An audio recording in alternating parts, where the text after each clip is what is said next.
Uno ahí dice, irá a llover, ¿no? Y tú le pregunten al maestro de obra, pero no usamos todos los días la información, que obviamente puede mejorar, pero que tenemos que empezar a usarla porque es el uso el que genera la presión para que realmente mejore y se financie. La recuperación y conservación de ecosistemas estratégicos es, por supuesto, clave en esta fórmula. Y el tema de infraestructura, garantizar el funcionamiento de la infraestructura frente a nuestra enorme vulnerabilidad. Y por supuesto está la protección a la población más vulnerable. Se tienen que intervenir prioritariamente las zonas que tienen población de menores ingresos y que tienen una menor capacidad de autoadaptación. La atención oportuna no solo para pequeños campesinos, sino para todos aquellos que tienen su medio de sustento en actividades que dependen mayoritariamente del clima y que ven su medio de vida amenazado de manera significativa por los cambios en el clima. El tema de vivienda, condiciones habitacionales adecuadas y el tema de salud. Campañas, por ejemplo, para reducir los impactos de nuevas enfermedades. Un punto muy importante que quizás una vez más en este público no es difícil de vender y en otros sí. La adaptación es una estrategia de competitividad. No es únicamente una estrategia de supervivencia o únicamente un tema de riesgo. Los efectos del cambio climático están afectando tanto nuestra productividad como los costos de nuestra materia prima y de lo que estamos tratando de exportar. El mensaje que les digo que es un poco repetitivo, pero así, es intencional. Solo la implementación local sirve.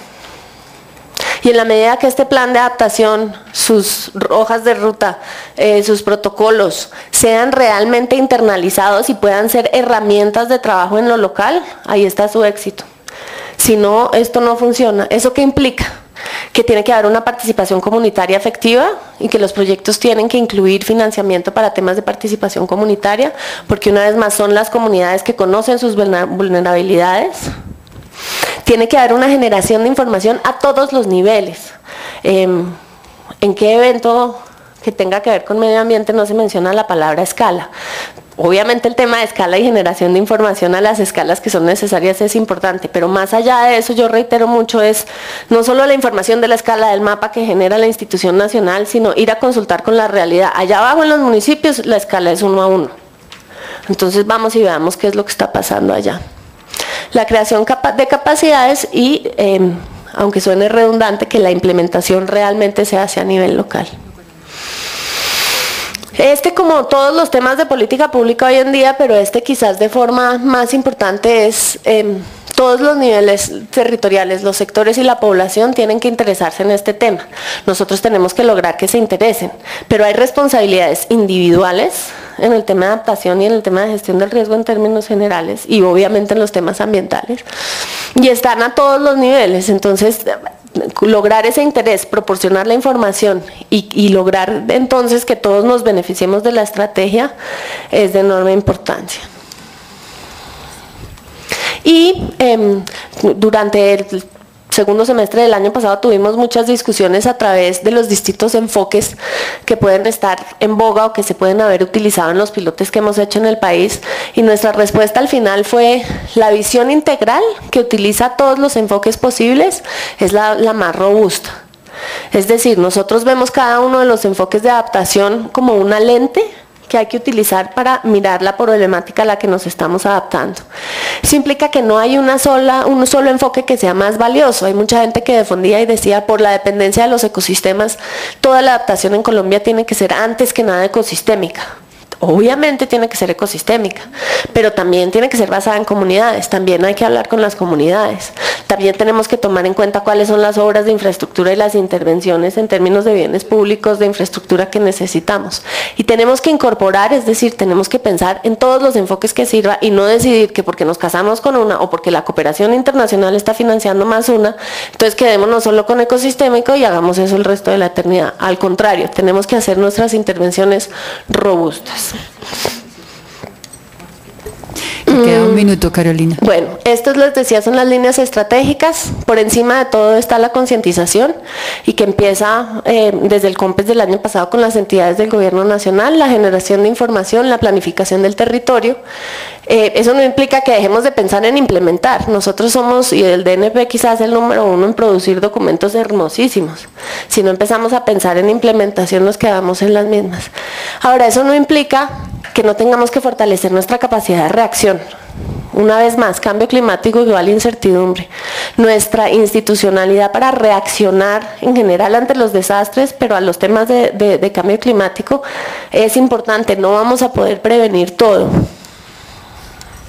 Los planes sectoriales, y ahí diferimos quizás un poco en la priorización que manifiesta este foro, obviamente es muy importante el tema minero, pero nosotros, digamos, por los temas de impacto económico, de porcentaje del PIB y de vulnerabilidad, estamos arrancando a trabajar con el sector agricultura, que es el que más adelantado va, con energía, lentamente, pero ahí vamos. Salud, que también está arrancando.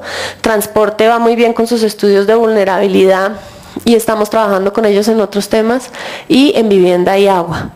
Las hojas de ruta salen el próximo mes. Vamos a hacer un lanzamiento del Plan Nacional de Adaptación en el cual les entregamos a los sectores esas hojas de ruta para que se vayan con tarea, pues. Y esperamos en octubre tener los protocolos de medición terminados con base en esas experiencias que vamos teniendo en los sectores. Les dejo ahí los avances para que los miren. Este es un proceso que implica mucho trabajo. Somos equipos pequeños en el gobierno nacional. Ahí yo creo que hay una vulnerabilidad institucional interesante, y siempre aprovecharemos para hacernos publicidad de que tenemos que fortalecer esos equipos en el gobierno para poder cumplir con estos tiempos y estas exigencias que nos ponen la circunstancia. Pero esos son los avances que tenemos en cada uno de los sectores, y sobre todo lo que queremos es retroalimentar lo más posible, tanto el marco conceptual, el plan de adaptación, con sus experiencias. Muchas personas, o veo un par de personas aquí que han trabajado específicamente en temas sectoriales o en pilotos de vulnerabilidad en el país, y entonces ustedes son los que tienen mayor información sobre cómo debemos hacer esta vaina. Nosotros no nos estamos inventando el agua tibia. Entonces, ayúdenos a hacer el mejor plan de adaptación que se pueda.